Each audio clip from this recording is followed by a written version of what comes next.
Assalamu alaikum. Da fatan kuna da lafiya.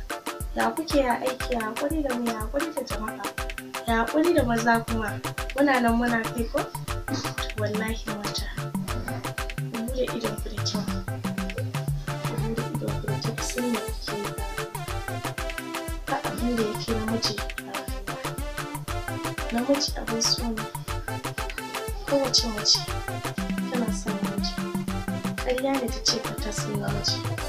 Saboda wannan kayan su daɗi ne da ita. Sauranka yana da sexy ɗinka, za ka dinga jin daɗi kana jin wani iri. Haba, oh my god. Wallahi, kun san me yake ban dariya ne? Wallahi, yanda kake sexy na mace. Ina son in ga yanda sauranka zai dinga ina sexy ɗinka.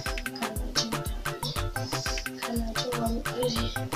Za ka ji kanka ka koma wani duniyar sauye ka koma can. Wallahi ina son in ga namiji mai babban katon saboda ni ina da choice. Ana son mai ƙaramin bora fa, mai babban bora wanda in ya sa min shi in ji raras, in ji daɗi, in ji ya shige ni da kyau.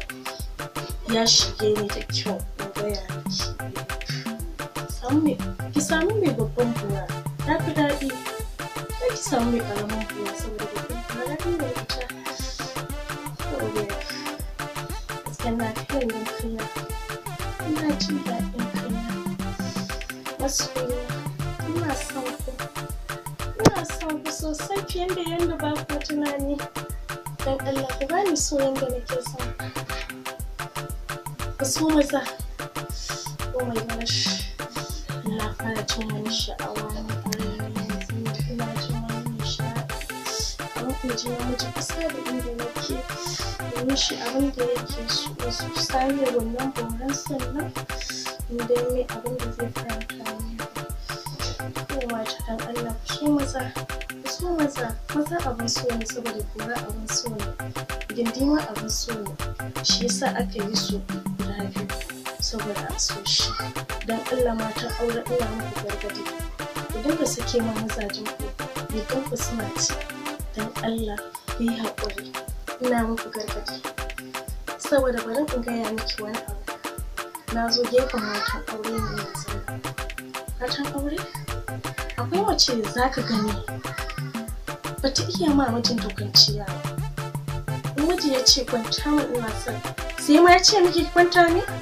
Daga zuwan shi yana zuwa kuma sweetheart irin dai wani irin gwada da irin tamu na mata. Sai ki dinga yi, sai ki dinga ban shi na tashi, yana tashi wallahi ko bai soma ba ke ki soma ne. Saboda abin daɗi ne da ita.